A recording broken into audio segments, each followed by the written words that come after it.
তো আমার বাহ্যিক কাজ জাহিরি আমল যেগুলো করব এগুলাই আমার প্রমাণ হবে যে ভিতরে ঈমান আছে কিনা। আমি যদি নামাজে আসতে পারতেছি, কোরআনের কথার সাথে আমার কাজের সাথে যদি মিল হয়ে যায়, তাহলে আমি কোরআনকে মানি, এটা বুঝে আসবে। আল্লাহর কথার সাথে আমার কথা যদি মিলে যায়, কাজ মিলে যায়, তাহলে আমার ভিতরে ঈমান আছে, এটা প্রমাণ। রসুলের কথার সাথে আমার কাজ যদি মিলে যায়, তাহলে এটা ঈমান আছে, এটা প্রমাণ। আর কিছু লাগবে না। আল্লাহ রাসূল সাল্লাল্লাহু আলাইহি ওয়াসাল্লাম বলতেছেন, যাকে তোমরা দেখবে মসজিদে আসা যাওয়া করছে, ফাশহাদু লাহু বিল ঈমান, সে মুমিন বলে তোমরা সাক্ষী দাও।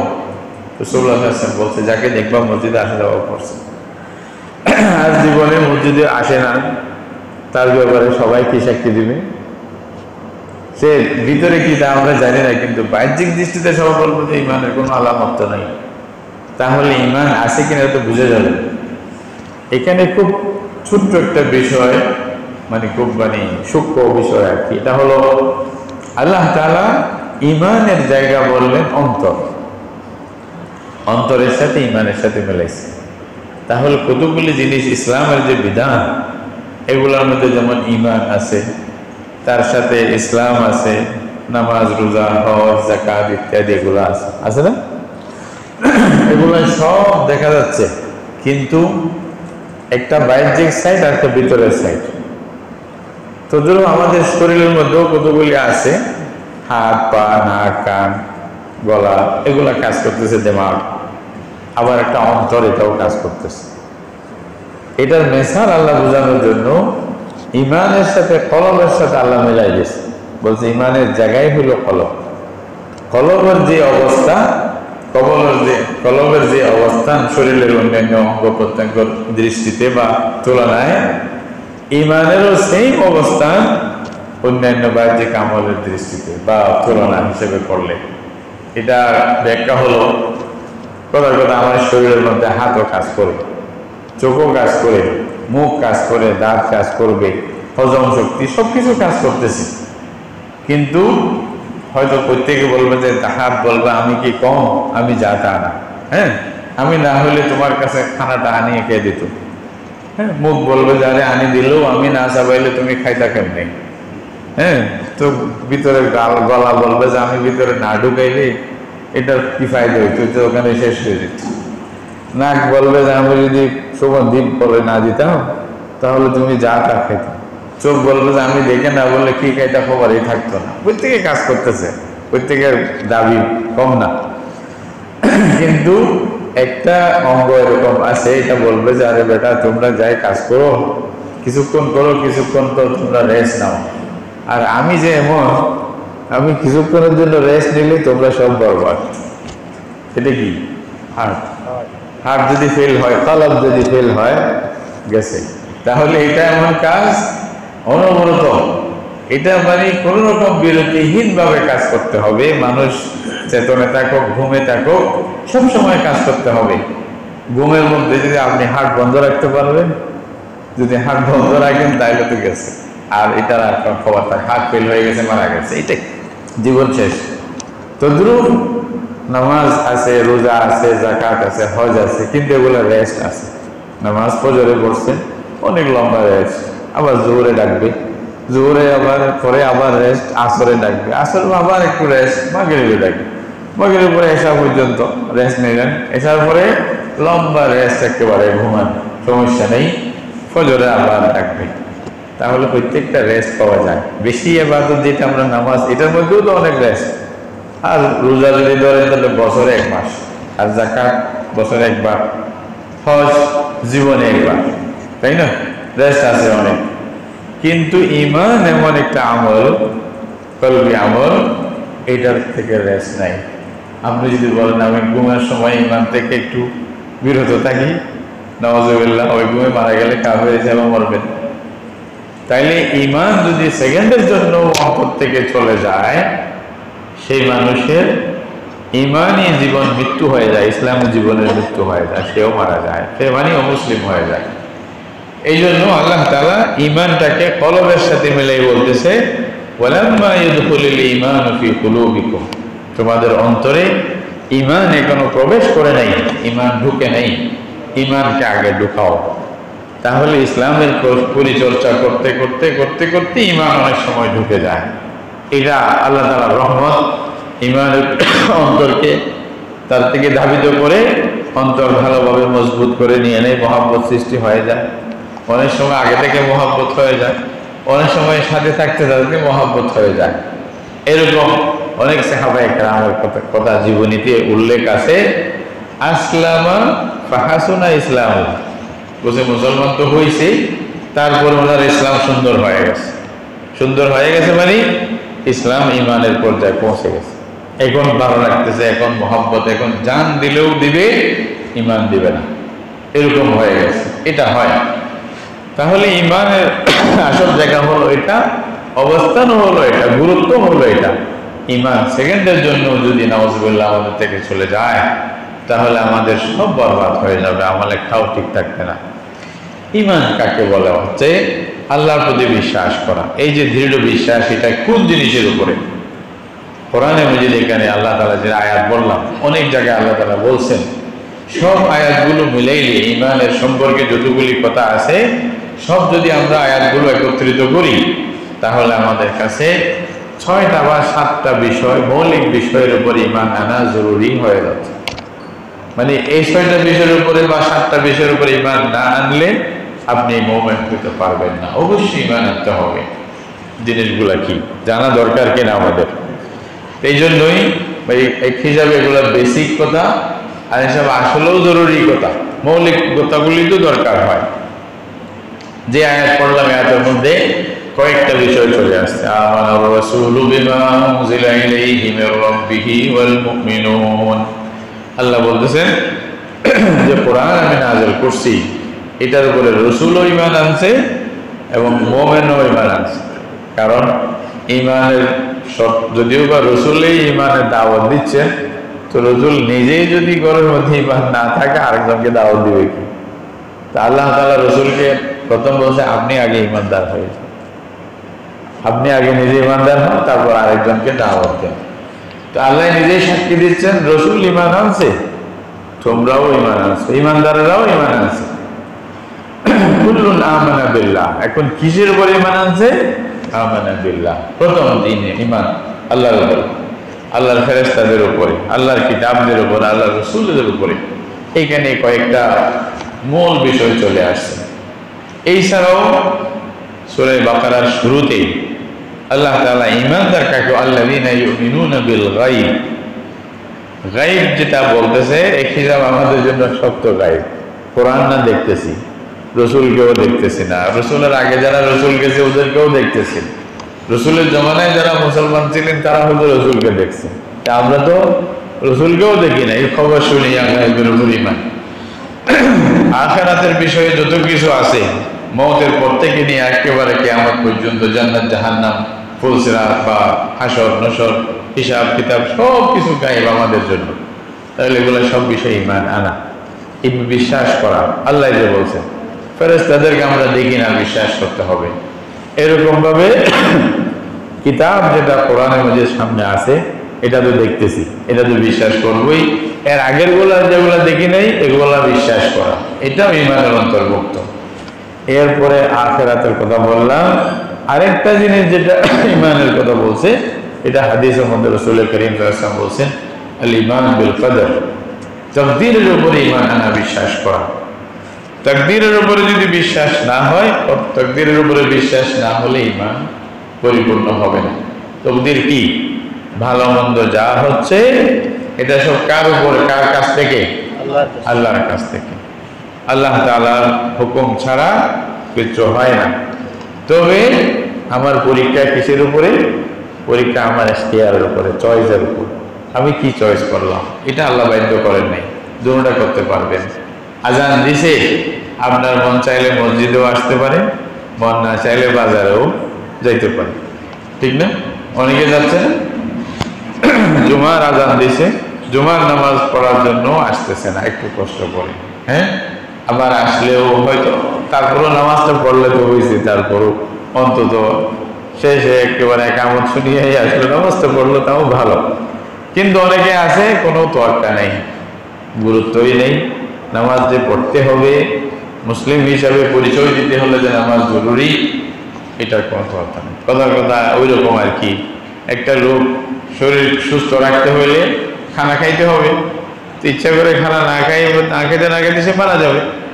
তা আপনি নামাজ যদি এরকম জরুরি মনে না করেন, আস্তে না করতে করতে করতে ইমান থেকে দূরে যাবেন, খবরে থাকবেন, আপনার ইমানও মারা যাবে, একটা লাশ হিসাবে চলবেন শরীয়তের দৃষ্টিতে। আপনি একটা চিন্তা লাশ, এটা আর কিচ্ছু না, আপনার মধ্যে কিচ্ছু নেই। নামাজ নামটা আব্দুর রহমান হইলে কি হয়েছে, আসল তো কিছু নেই, ইসলামের তো কিছু নেই, এরকম হয়ে যায়। তাহলে মানে আমাদেরকে মানে এই পরিচর্যা যেটা আছে এটা আমাদেরকে বিশ্বাস করতে হবে, এভাবেই আসবে। তো ইমানের যে বিষয়গুলা মানে বলতেছিলাম, এই 4-5টা বিষয় যেগুলো আছে, 6টা বলেন 7টা বলেন, এখানে আসলে আমি বলতেছি কেন 6টা বা 7টা কেন বললাম, এগুলোর উপরে পুরোপুরি বিশ্বাস না করলে আমি আর আপনি মুসলমান হতে পারবো না। সংক্ষেপে, লম্বা বললে তো অনেক লম্বা, এক একটার উপর এক একটা বয়ান চলবে, কিন্তু সংক্ষেপে আমাদের জানতে হবে যে ধরিয়ে নেওয়ার জন্য 1, 2, 3, 4 করে যেন ধরতে পারি, মনে রাখার জন্য। আমরা মক্তবে যখন পড়তাম তখন ওখানে এটা শিক্ষা দেওয়া হতো, সবাই শিখছেন আলহামদুলিল্লাহ মক্তবে। তখন তো মক্তবে, এখন তো নুরানি আছে, আরও শিক্ষা দেওয়া হয়। আমরা ইমানে মুফাসসাল, ইমানে মুজমাল, দুইটা না? এটা মুজমাল শব্দ আরবি, এটা মানে হলো সংক্ষেপ। আমরা তো মুজাম্মাল পড়ছি, আমরা সবাই প্রায় ইমানে মুজাম্মাল বলছি, ইমানে মুজমাল শব্দ আজকে ঠিক করে ফেলেন। তাহলে শব্দটা কি? মুজমাল মানে হলো সংক্ষেপ। আমানতু বিল্লাহি কামা হুয়া বিআসমাইহি ওয়া সিফাতিহি ওয়া কাবিলতু জামি আহকামিহি ওয়া ইসমাইহি, আল্লাহ সবাই মুখস্থ আছে, এগুলোই থাকতে হবে মুমিনের পরিচয়। এটা আপনার অন্তর থেকে কেউ কেড়ে নিতে পারবে না, তাই না? দুনিয়া যেদিকে যাক, আপনার ওই অঞ্চলে যে মা বাপ ঢুকাই দিছে মক্তবের তালিম দিয়া, তাদের আল্লামা ইকবাল উনি বড় হওয়ার পরে ইউরোপে চলে গেছিলেন। ইউরোপের পরিবেশ তো বুঝেন, ওইখানে ভালো খারাপ হইতে সময় লাগে না, ভালো মানুষ খারাপ হইতে সময় লাগে না, ইল্লা মাশাআল্লাহ, আল্লাহ যাদেরকে তৌফিক দিবে। তো উনি বলতেছে, খেরানে কর সকা মুঝে জলওয়ায়ে দানিশে ফরং, মানে সুরমাই আকাতা মেরি খাকে মদিনাতুর রাসূল। ইকবাল বলতেছে, আমাকে ইউরোপের চাকচিক্য, এত সুন্দর অবস্থা, এত মানে সংস্কৃতি, এগুলো আমাকে গোমরাহ করতে পারে নাই। কেন? আমাকে বিপদগামী করতে পারে নাই, বিপদ মানে গ্রস্ত করতে পারে নাই, কারণ আমার চোখে ছোটকালে মা বাপ যে মদিনার মাটির সুরমা লাগাই দিয়েছিল, এটা আমার চোখে এখনো আছে। মদিনার মাটির সুরমা মানে মদিনার পক্ষ থেকে যে দিন ঈমান আসছিল, লা ইলাহা ইল্লাল্লাহ মুহাম্মাদুর রাসূলুল্লাহ, এটা অন্তরে আছে। ওইটা ধারণ করার কারণে ইউরোপ আমাকে বিপদগ্রস্ত করতে পারে নাই, বিপদগামী করতে পারে নাই। এটাই সৌভাগ্য। এই যে বলতেছেন সবাই ইমানে মুজমাল মুখস্থ আছে এখনো, এটার অর্থটাও বুঝবেন। আমি আল্লাহর উপর ইমান আনলাম, আল্লাহর যতগুলি গুণাবলী যেভাবে হওয়া দরকার সেভাবে আমি বিশ্বাস করি। উনি বিস্তারিত এগুলো আলোচনায় না গিয়ে যেভাবে আছে সেভাবে আছে, সব আছে, ঠিক আছে, আল্লাহ যেভাবে দরকার সেভাবে আছে সব গুণাবলী, এবং আল্লাহ সব হুকুম আহকাম আমি গ্রহণ করলাম, মেনে নিলাম। এটা সংক্ষেপে ইমান। আরেকটা আমরা পড়ছি ইমানে মুফাসসাল, পড়ছি না? ইমানে মুফাসসাল মানে এটা বিস্তারিত। বিস্তারিত মানেও তো বিস্তারিত না, নামগুলা বলা হয়েছে আর কি। ওইটা কি? আমানতু বিল্লাহি ওয়া মালাইকাতিহি ওয়া কুতুবিহি ওয়া রুসুলিহি ওয়াল ইয়াউমিল আখির ওয়াল কদরি খাইরিহি ওয়া শাররিহি ওয়াল বা'থি বা'দাল মাউত। এটাই তো না? এখানে কয়টা?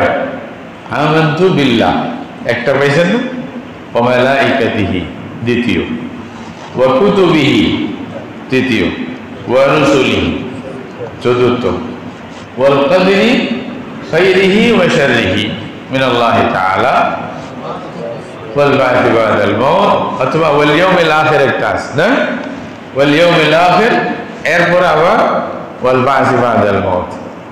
এখন এই যে আল্লাহর উপর ঈমান, কিতাব ফেরেশতাদের উপর ঈমান, আল্লাহর কিতাবের উপর ঈমান, আল্লাহর রাসূলদের উপর ঈমান এবং আখিরাত ঈমান, এটা যদি আলাদা নেন তাহলে 7টা হবে, আর যদি এটাকে আখিরাতের সাথে মিলাই দেন তাহলে কয়টা হবে? 6টা। দুইটাকে একটা করলে 6টা হবে, আর দুইটা আলাদা রাখলে 7টা। হয়তো আপনারা আমাদের দেশে যারা উলামায়ে কেরাম আছেন, হানাফি মাযহাবকে যারা অনুসরণ করে, প্রায় এদেরকে জিজ্ঞাসা করলে ঈমানের রুকন কয়টা, বলবে যে 7টা। আরব দেশে যান, জিজ্ঞাসা করলে বলবে 6টা। এটা মনে করিয়েন না তাহলে মুসলমান একটা বাদ দিয়া কেমনে হইল? তাহলে বাদ দিয়া হয়েছে নি? বাদ দিয়া না, আছে সব গণনার মধ্যে বেশ কম আর কি, এটা সমস্যা নেই। আপনি একটাকে 2 গণেন আর দুইটাকে 1 গণেন, কথা একই, কোনো ফরক নেই। এই বিষয়গুলো কি?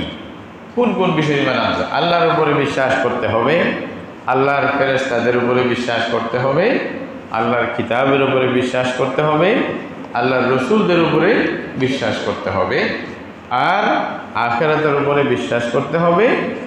সেখানে মওতের কথাও আছে, মওতের পরের জীবনের কথাও আছে, আর হলো কি তাকদীরের উপরে বিশ্বাস করতে হবে। এটা মূল বিষয়। মৌলিক এই আকীদাগুলো যদি আপনার অন্তরে থাকে, আমি বুঝি, তাহলে ইনশাআল্লাহ আমি জেনে শুনে জ্ঞানের ভিত্তিতে ঈমানদার হতে পারবো। আমার বুঝে আসবে, হ্যাঁ এই বিষয়গুলো আমার অবশ্যই দরকার। আগামী সপ্তাহে ইনশাআল্লাহ জিজ্ঞাসা করবো কয়টা বিষয়ের উপর ঈমান আনতে হয়, কয়টার মানে কি। রাজি আছেন সবাই? আবার জুমা পর্যন্ত বাদ দিয়ে না, বলছে যে হুজুর সওয়াল করবে।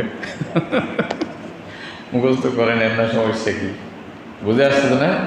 বাড়ির মধ্যে বাচ্চাদেরকে জিজ্ঞাসা করেন, অনেক সময় নিজের মনে না থাকলে বাচ্চাদেরকে প্রশ্ন করে ও তো জেনে নিতে পারে। হ্যাঁ ঈমান বলো তো, আপনার জানা না থাকলে ওখান থেকে আপনি জেনে নিলেন, এটা অত বুদ্ধি করে জানা আর কি। তবে এই দিনই পরিবেশ, আমার মানে বড় মুরব্বী ভাই বন্ধু যারা, ছোট বড় যারা আছে, দিনই পরিবেশ যদি ঘরে না রাখেন, দিন থেকে দূরে যেতে বেশি দিন লাগবে না। যেরকম ফিতনা হচ্ছে, যেরকম চতুর্মুখী আমাদেরকে ধ্বংস করার জন্য লেগে আছে ইহুদিরা, শয়তানের চালারা লেগে আছে, আপনাকে আমাকে দিনই জজবা থেকে, দিনের স্পিরিট থেকে, ইমানের স্পিরিট থেকে দূরে নেওয়ার জন্য বেশি দিন লাগবে না। মুসলমানরাই যথেষ্ট হয়ে যায়, আর লাগবে না। আমরাই যথেষ্ট আমাদের ইমান বিদায় দেওয়ার জন্য। কি দরকার? নাউজুবিল্লাহ। এরকম হবে। আপনার কাছে একটা ইহুদির কাছে যদি ইহুদির জন্য গায়রত থাকে, একটা অন্য মানে মাযহাবের লোকের কাছে যদি তাদের ধর্মের জন্য গায়রত থাকে, একটা জ্বালা মানে যখন থাকে, প্রেরণা থাকে, আমি মুসলমান হয়ে ইমানের জন্য প্রেরণা হলো না, আমি কিসের মুসলমান? কবি নজরুল আমাদেরকে বলছেন না, রসুলকে যারা গালি দেয়, ওদের ব্যাপারে তোমার অন্তরে যদি জ্বালা না হয়, ব্যথা না হয়, তোমার ঈমান নাই, তুমি মুমিন না, তুমি মুনাফিক। এটা তো আপনারা সবাই জানেন। আমাদের এই জাতীয় কবি উনি এই কথাটা বলছেন, ঈমানের ভিত্তিতেই বলছেন, কোরআন হাদিসের যেগুলো ওটা বলছেন। নজরুলকে আমরা হয়তো শুধু গানের জন্য জানি, অথচ উনি কোরআনের ব্যাখ্যাও তো করছেন। কাব্যের মধ্যে সূরা ফাতিহা, মানে সূরা 30 পারা, 30 নম্বর পারা, পুরা মানে পারার উনি ব্যাখ্যা কাব্যের মধ্যে করছেন। একটা আশ্চর্য হলো, প্রত্যেক সূরার শুরুতে যে বিসমিল্লাহ আছে, বিসমিল্লাহর অর্থটা, অনুবাদটা আলাদা আলাদা ভঙ্গিতে করছেন। আল্লাহু আকবার! এটা অবাক করার বিষয়। ওইভাবে তো আমরা কেউ চিনিও না হয়তো ওনাকে, উনি কী বলছে বা কী স্পিরিট ছিল, কী অন্তরের মধ্যে জ্বালা ছিল, ব্যথা ছিল, কওমের জন্য কি চিন্তা করছে, ওটা চর্চাও তো খুব কম। আল্লাহ মাফ করুক আমাদেরকে সব দিক থেকে। আমরা সব দিকে মানে পিছনে হিসাবে দেখতে গেলে এগুলোও আমাদের চিন্তা নেই। উনি বলছে অনেক কথা, মাঝে মধ্যে যারা গবেষণা করেন, নজরুলকে ভালোবাসেন, তারাও একটু পড়ে দেখেন কি বলছে উনি, কোরআনের বিষয়গুলো নিয়ে কি বলছেন, কী কী চিন্তা ভাবনা করছেন। তো বলতে গেলাম, যদি আমার মধ্যে সেরকম ইমানি স্পিরিট না থাকে, তাহলে আমার আমলের মধ্যে আর মজাও লাগবে না। মজা লাগবে নাকি? তখন তো আবার আমি দিতে পারবো না। সাহাবায়ে কেরামকে যখন বলছে, ওনারা কোরআন যখন আয়াত সাথে সাথে নাজেল হয়েছে, সাথে সাথে আসি আমল করতেছে। আয়াত নাযিল হলো লান তানালুল বিররা হাত্তা তুনফিকু মিম্মা তুহিব্বুন, তোমরা যা ভালোবাসো এটাই যদি খরচ না করো তাহলে আসল নেকি, আসল যেটা পুণ্য এটা তোমাদের হাতে লাগবে না, পাইবে না। এইটা বলার সাথে সাথে হযরত তালহা রাদিয়াল্লাহু তাআলা আনহু ওনার একটা বাগান ছিল যেটা বেশি ভালোবাসতো। সুবহানাল্লাহ, দেখেন আমল, দেখেন সাহাবায়ে কেরামের, এদিকে আয়াত নাযিল হয়েছে, এদিকে সাথে সাথে আমল। ওই ইমানের মজা পাইছে যে বলছি, ইয়া রাসূলুল্লাহ, আল্লাহ তো বলতেছেন যেটা ভালোবাসি এটা খরচ না করলে আসল পাওয়া যাবে না। তা আমার কাছে বেশি ভালো যেটা বাসি যেই বাগান এটা হলো বাইরহা, মদিনার পাশের বাগান। ইয়া রাসূলুল্লাহ, এটা আমি আল্লাহর রাস্তা দান করে দিলাম। সুবহানাল্লাহ, কি দিতে বাধা হয় নাই, ইমানের মজা চলে আসছে যে ভিতরে। তখন ওরা দেখে শুনে রাসূলুল্লাহ সাল্লাল্লাহু আলাইহি ওয়াসাল্লাম আমার কাছে যখন গেছে, আল্লাহ রাসূল বলছে খুব খুব ভালো, খুব ভালো, তবে এটা তুমি রেখে দাও, দিয়ে দিও না। জজবা তো আছে, কিন্তু আল্লাহ রাসূল তো কন্ট্রোল করবে, সব কিছু দেখবে। জজবাই দরকার, জজবা ছাড়াও হয় না।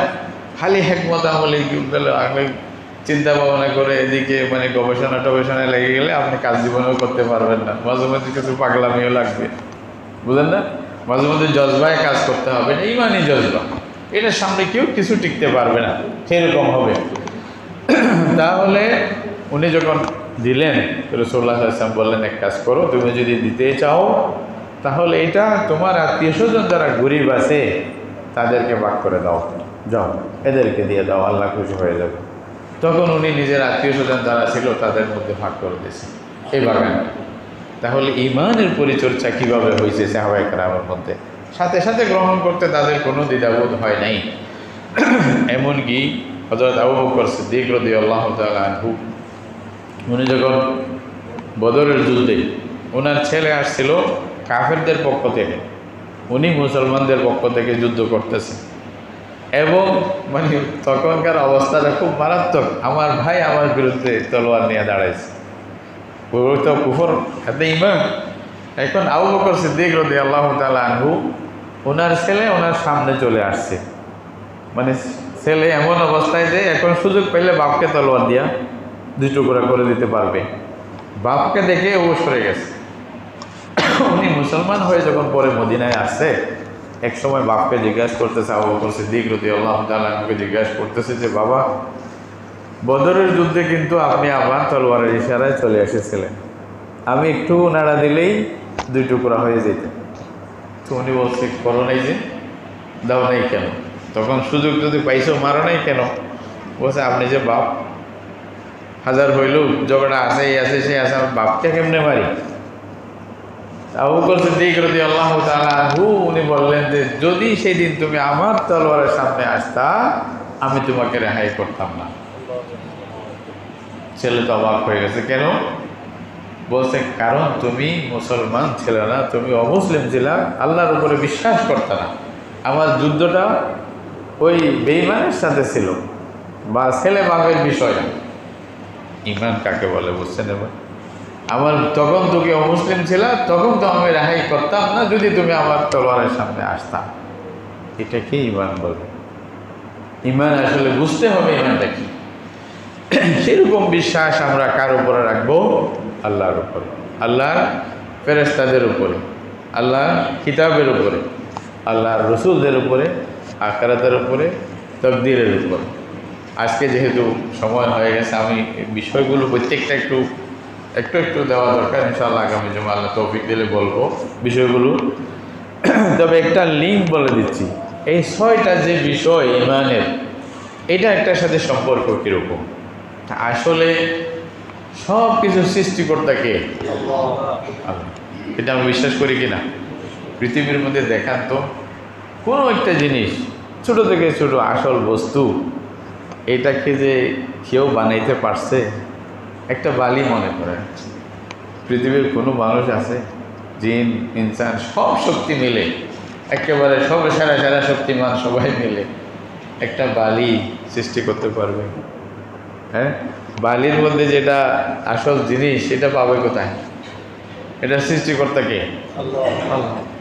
আল্লাহ ছাড়া কেউ পারবে না, সম্ভব না। একটা জররা বলছে হাদিসের মধ্যে, ফালিয়াখলুকু জররাতান, আল্লাহ রসুল বলতেছেন, বলতে তোমরা যদি পারো শক্তি থাকে একটা দানা সৃষ্টি করে দেখাও কেউ, তাহলে স্রষ্টা একমাত্র 100% বা 1000% যদি বলেন শুধুমাত্র কে? আল্লাহ, আর কেউ নেই, আর কেউ নেই। একটা চুল, একটা জরা আর কেউ সৃষ্টি করতে পারবে না। তাহলে সৃষ্টি যার, কি বলেন, হুকুমত কার? কার? যে সৃষ্টি করবে সেই হুকুম দিবে। এটাই যুক্তি যে ভাই উনি সব কিছু দিতে পারছে, ওনার মতেই চলতে হবে, আর কেউ কেন এখানে অধিকার রাখবে? হ্যাঁ, আমরা মানব শুধু আল্লাহর কারণ। আমরা আমাদের শাসকদের কথাও শুনবো আল্লাহর কথা শোনার উদ্দেশ্যে, রসুলদের কথা শুনতেছিও কার কথা শোনার উদ্দেশ্যে? আল্লাহর কথা শোনা। ইমামদেরকে যে মানতেছি, ওলামাদের কথা শুনতেছি, তাও কি জন্য? আল্লাহর কথা বলছে বিদায়। আল্লাহর বিরুদ্ধে গেলে আমরা 1 সেকেন্ডও তাদের কথা শুনবো না, মানবো না, তাই না? তাহলে এটাই যদি হয় তো আল্লাহ তাআলা, আল্লাহকে প্রথমে বিশ্বাস করতে হচ্ছে, আল্লাহর সব কিছু এটা বুঝতে হচ্ছে। আমি সব কিছু মানে সেকেন্ডে আল্লাহর মুহতাজ। আল্লাহ আমাদের কাছে পাঠাবে। আমাদেরকে কেন পাঠাইছেন? আমরা দুনিয়াতে ভালো কাজ করে আখিরাতের পথে গিয়া জান্নাতে আল্লাহর সাথে সাক্ষাৎ করার উদ্দেশ্যে। এটাই হলো কথা। কিন্তু কেমনে পারবো, এটার জন্য বিধান দিছে। তো এই বিধানটা আমাদের জন্য কে দিছে? আল্লাহ দিছে। তাহলে প্রথম মেইন জিনিস, মেইন কেন্দ্রবিন্দু আল্লাহ। আল্লাহ কাদের মাধ্যমে দিছে? ফেরেশতাদের মাধ্যমে, মানে রসুলের কাছে পাঠাইছে। আমাদের প্রত্যেকজনকে তো আর বলে দেয় নাই, আর দিবেনও না, এটা নিয়মও না। তো আল্লাহ তাআলা ফেরেশতাদের মাধ্যমে, এগুলোর সর্দার হলেন হযরত জিবরাইল আলাইহিস সালাম, ওনার মাধ্যমে যুগে যুগে আল্লাহ তাআলা কিতাবগুলো পাঠাইছেন। কি পাঠাইছেন? ওই যে গাইডলাইন্স কিতাবগুলো, আমানতু বিল্লাহ ওয়া মালাইকাতিহি। আল্লাহর ফেরেশতা, ফেরেশতা কি নিয়ে আসছে? একটা লিঙ্ক বোঝার জন্য আল্লাহর কিতাব নিয়ে আসছে, আল্লাহর গাইডলাইন নিয়ে আসছে, আল্লাহর হেদায়াত নিয়ে আসছে। আল্লাহ কি চান কি চান না, আল্লাহ কোথায় রাজি কোথায় নারাজি, এগুলার বিস্তারিত বর্ণনা ফেরেশতারা কার কাছ থেকে? আল্লাহর কাছ থেকে নিয়ে আসছে। এটা কাকে দিয়েছে দুনিয়াতে? রসুল। নাকি আমাদের সবাইকে দিয়েছে? আমাদের সবাইকে না, রসুল নবীদেরকে দিয়েছে। খালি যুগে যুগে নবীদের কাছে এগুলো পৌঁছানো হয়েছে। হ্যাঁ, তাহলে আল্লাহ পাঠাইছেন, ফেরেশতাদের মাধ্যমে পাঠাইছেন, কিতাবগুলো পাঠাইছেন, রসুলদের কাছে পাঠাইছেন। এবার লিঙ্ক বুঝছেন? আমানতু বিল্লাহি ওয়া মালাইকাতিহি ওয়া কুতুবিহি ওয়া রুসুলিহি। বুঝছেন? এবার এগুলো লিঙ্ক কীভাবে হয়েছে, কেন পাঠাইলেন, এখন কথা আসবে না। ঠিক আছে, আল্লাহ পাঠাইছেন, ফেরেশতাদের মাধ্যমে কিতাব পাঠাইলেন, রসুলদের কাছে পাঠাইলেন, কেন পাঠাইলেন? ওইটাই আসতেছে ওয়াল ইয়াউমিল আখিরি। আমরা যেগুলা আল্লাহ রসুলদের কাছে, রসুলদের মাধ্যমে আল্লাহ আমাদের কাছে পাঠাইছেন, ওই কিতাব মতে আমল করে নিজেকে আখিরাতের জন্য, আখিরাতের সুখ শান্তির জন্য ফিট করার জন্য, এটাই উদ্দেশ্য। আখিরাতের উপযোগী করার জন্য, আল্লাহর কাছে গিয়ে যেন আমাকে শর্মিন্দা হতে না হয়, এই উদ্দেশ্যেই তো আল্লাহ পাঠাইছে। তাহলে ওই আখিরাতের পুরো বিষয়টাকে এক শব্দে বলতেছে ওয়াল ইয়াউমিল আখিরি। এখানে ওয়াল বাসি বাদাল মত, এটাও আছে। আমার জীবন চলবে মওত পর্যন্ত, আমি যা করব না করব সব কিছু কতটুকু? মওত। মওতের পরে আমার এখতিয়ার শেষ। আল্লাহ বলবে যে এটা পরীক্ষার জন্য যেটা দিয়েছিলাম এটা এখন শেষ, এখন হাক্কাতে নিয়ে নেওয়া হবে, তোমার আর কিছু চলবে না, নিজের ইচ্ছায় কিছু করতে পারবে না, এখন আমার গুলি চলবে। তাহলে এরপরে বরজাখে থাকবো, হাসরের জন্য উঠবো, আবার আল্লাহ তাআলা হিসাব নিকাশ করবেন, জান্নাত জাহান্নামের ফয়সালা করবেন। আল্লাহ না করুক, শেষ ফয়সালার পরে যেদিকেই যাইতে হয় একটা হবে, তাই না? এই সব কিছু বিশ্বাস করা, এটাই উদ্দেশ্য আমাদের আমলের। শরীয়তের উদ্দেশ্য কি? শরীয়ত যে আসে এটার উদ্দেশ্য কি? দুনিয়া ভিতরে কি? আমি দুনিয়ার মধ্যে একটা ফ্যাক্টরি করবো, এই জন্য শরীয়ত আসে নাকি? রাসূলুল্লাহ সাল্লাল্লাহু আলাইহি ওয়াসাল্লাম এই জন্য আসেন নাই, বা কোরআনও এই জন্য আসে নাই। কিছু কিছু আমার যুবক ভাইদের জন্য বলতে হয়, তারা তো বিভিন্ন কথা শুনে, তো বিভিন্ন জনের যেটা শুনে সেদিকে দৌড় মারে, বলে যে এটা ছাড়া আর কিছু নেই। তো আমি আপনাদেরকে বলছিলাম, এটাকে হচ্ছে ব্যাঙের ওই যে কূপ, মানে কূপ আছে না, পুকুরের ব্যাঙ। পুকুরের ব্যাঙ তো পুকুর ছাড়া আর বুঝবে কি? তার বাইরে তো তার মানে কোনো ইয়া নাই, জ্ঞান নাই, বুঝেও না। এই জন্য মনে করে এটাই সব কিছু, এটা মনে করে ভুল মানে করে বসে। অনেক সময় বলে যে না, কোরআন তো মুসলমানেরা বুঝে নেই। কে বুঝছে? কোরআন তো ওই যে বিদেশে যারা বড় বড় বৈজ্ঞানিক দার্শনিক, হ্যাঁ, ইউরোপ, আমেরিকা, জার্মানি, রাশিয়া, চীনা, এগুলো এরা বুঝছে। কেমন? ওরা কোরআন পড়িয়া আকাশে উঠতেছে, ওরা কোরআন পড়িয়া বড় বড় লঞ্চ বানাইছে, জাহাজ বানাইছে, বড় বড় সমুদ্রের মধ্যে, হ্যাঁ, শিপ বানাইছে। এটা না কোরআন বুঝছে। মুসলমানেরা কি, মোল্লারা কি কোরআন করছে? বলি তো নাকি বলি না, বিশেষ করে যুবকদেরকে বলা হচ্ছে এরকম।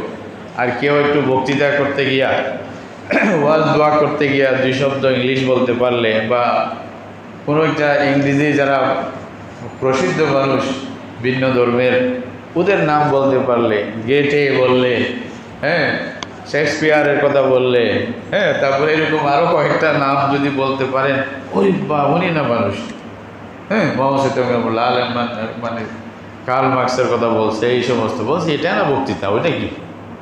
আরে ভাই, এখানেই তো আসল সমস্যা আমাদের। না বলো এটা কি? এটা আসল সমস্যা। এখানে যদি বুঝতে চান তাহলে বুঝতে পারবেন। কোরআন কার উপরে নাজেল হয়েছে বলেন তো? কোরআন কার উপরে নাজেল হয়েছে?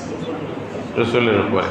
রাসূলুল্লাহ সাল্লাল্লাহু আলাইহি ওয়াসাল্লাম সবচেয়ে বেশি কোরআন বুঝছে না, নাকি বুঝে নেই? রাসূলুল্লাহর কোরআন বুঝার বা কোরআন বাস্তবায়ন করার কোনো অভাব আছে? এমন কোনো কোরআনের আয়াত বা হুকুম আছে যেটা আল্লাহ রসুল বাস্তবায়ন করেন নাই? বিশ্বাস করেন, তাহলে তো ঈমান থাকবেন, তাহলে আপনি মুসলমানই তো থাকবেন না। আপনারা বলেন, রাসূলুল্লাহ সাল্লাল্লাহু আলাইহি ওয়াসাল্লাম কোনো একেবারে সর্বাধুনিক যেগুলো যন্ত্র আছে, এই সমস্ত ফর্মুলা উম্মতকে দিয়েছেন নাকি? কি বলছেন? খেতে কীভাবে করবা, এগ্রিকালচারের সবচেয়ে আলা বয়ান আল্লাহ রসুলের দিয়েছে নাকি মুসলমানদেরকে? যে না, এইভাবেই খেতি করতে হবে, এ করতে হবে, উন্নতি করতে হবে, খেজুর বানাইতে হবে। এগুলা তো বরং রাসূলুল্লাহ সাল্লাল্লাহু আলাইহি ওয়াসাল্লাম বলতেছে তোমাদের দুনিয়া তোমরাই ভালো জানো, এটা করো। সাফ সাফ হাদিসের মধ্যে আছে। তার মানে আমি দুনিয়া থেকে বিরত করতে বলতেছি না, উদ্দেশ্য বোঝার জন্য বলতেছি। দুনিয়া তো করবেনই। রসুল কেন আসছিলেন? তখন রাসূলুল্লাহ সাল্লাল্লাহু আলাইহি ওয়াসাল্লাম যখন আসছেন, দুনিয়া হিসাবে দুনিয়ার মধ্যে কোনো অভাব ছিল না। দুনিয়ার সব দিকে পরিপূর্ণ ছিল। ফেরেশ এম্পায়ার ছিল, রোমান এম্পায়ার ছিল, বড় বড় এম্পায়ার, বড় বড় মানে মানে কী বলে যে রাজতন্ত্র, এরকম চলতেছিল। এগুলোর কোনো অভাব ছিল না। এগুলা তাহজিব তামাদ্দুন বলেন, সংস্কৃতি বলেন, কালচার বলেন, সব দিকে পরিপূর্ণ। একটা জায়গা খালি ছিল যেটার মধ্যে আসলেও দরকার ছিল।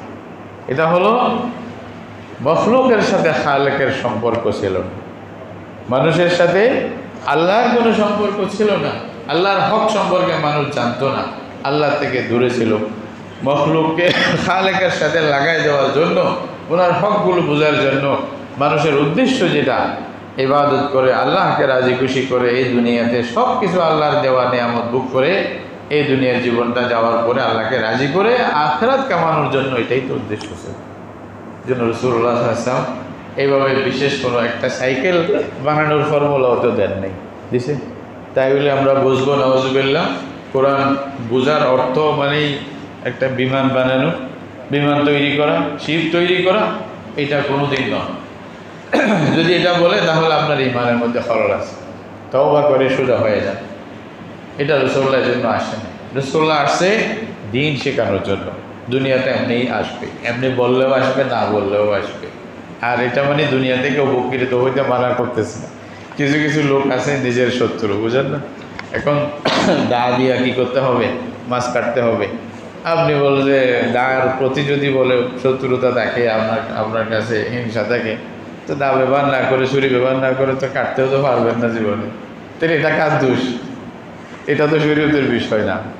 এখন আমরা কথা বলতেছি মাইকের সাউন্ড, এটা একটা মাধ্যম হয়ে গেছে, এটা কোনো বিষয় না। তো এইটার সাথে শত্রুতা করে আপনি বলছেন আমি মাইক ব্যবহার করবো না, তো আপনি কথা পৌঁছাইবেন কেমনি? তাহলে আপনারটা আপনার দোষ, এটাতে আর শরীয়তের কোনো বিষয় না। এরকম দুনিয়া থেকে উপকৃত হওয়া মানা না। যেভাবে জায়েজ পন্থায় অবশ্য উপকৃত হন। যারা বিমুখ থাকতে হয় তারা মানে কি বলবো, আমাদের দেশে ও যারা কিছু বুঝে না, এই গ্রাম্য মানুষের মতো আর কি, যাই হোক আমি অন্য শব্দ বললাম না। তো এগুলো নিয়ে ঝগড়ার দরকার নেই। দুনিয়া চলবে, দুনিয়া তরক্কি হবে, দুনিয়াগুলো ব্যবহার করবেন, কিন্তু আপনার জীবনের আসল মকসদ হবে সব কিছুর মাধ্যমে ওয়াল ইয়াউমিল আখিরি, ওয়াল ইয়াউমিল আখিরি এটা মানতে হবে। আখিরাতের জীবন, আখিরাতের চিন্তাটা বেশি থাকতে হবে। এই কথাটাই আল্লাহ তাআলা কোরআনে বলছেন, বাল তুসিরুনাল হায়াতাদ দুনিয়া, বাল তুসিরুনাল হায়াতাদ দুনিয়া ওয়াল আখিরাতু খায়রুন ওয়া আবকা। প্রত্যেক জুমায় শোনানো হচ্ছে, প্রত্যেক জুমায় কেরাতের মধ্যে আল্লাহ রাসূল শোনাইছেন এই কথাগুলো, তোমরা দুনিয়ার জীবনকে প্রাধান্য দাও, অথচ আখিরাত তোমাদের জন্য সবচেয়ে বেশি গুরুত্বপূর্ণ, ওইটাই বাকি থাকবে, আগের বাকি থাকবে না। এটাই যেহেতু বলা হচ্ছে, তাহলে রসুলের উদ্দেশ্য আখিরাতের জীবন ঠিক হওয়া, আখিরাতের জীবন সম্পর্কে সব কিছু বলে দেওয়া। এই জন্য রাসূলুল্লাহ সাল্লাল্লাহু আলাইহি ওয়াসাল্লাম সবসময় উম্মতকে আখিরাতমুখী করছে এবং আখিরাতের দিকে দাবিতে করছে বেশি। দুনিয়া খাল্লি বাল্লি বলছে মালি ওয়ালি দুনিয়া। আল্লাহ রসুল মেসাল দিয়ে বুঝাইছেন, কোনো পথিক যদি কোনো এক জায়গায় যাচ্ছে, মধ্যখানে একটা ছায়াওয়ালা গাছ পাইছে, কিছুক্ষণের জন্য একটু আরাম করছে, তারপরে ছেড়ে দিছে, বলছে আমার সাথে দুনিয়ার সম্পর্ক অতটুকু, এর বেশি নেই, এর বেশি নেই। যদি হতো তাহলে আল্লাহ রসুল তো সবচেয়ে বেশি পাইতেন। তো সুতরাং ওয়াল ইয়াউমিল আখিরি বোঝার জন্য কথাটা বললাম, আমানতু বিল্লাহি ওয়া মালাইকাতিহি ওয়া কুতুবিহি ওয়া রুসুলিহি ওয়াল ইয়াউমিল আখির। আর এটা বিশ্বাস রাখতে হবে, আমি নিজের বাহুবলে কিছু করতে পারবো না, সব কিছু হইলে কার হুকুমে হবে? ওয়াল কাদরি খাইরিহি ওয়া শাররিহি মিনাল্লাহি তাআলা ওয়াল বাসি বাদাল মাউত। আবার স্মরণ করাই দিচ্ছে যে তোমাকে মরতেই হবে, মনে রাখবা। আবার কখন মরবে এটাও তুমি জানো না। এটা নিয়ম হবে না যে বুড়াই হইতে হবে, এটা কোনো নিয়ম নাই। এই জন্য যখন পারবে সবসময় মজবুত থাকে। এটাই হলো ঈমানের সংক্ষিপ্ত কথা।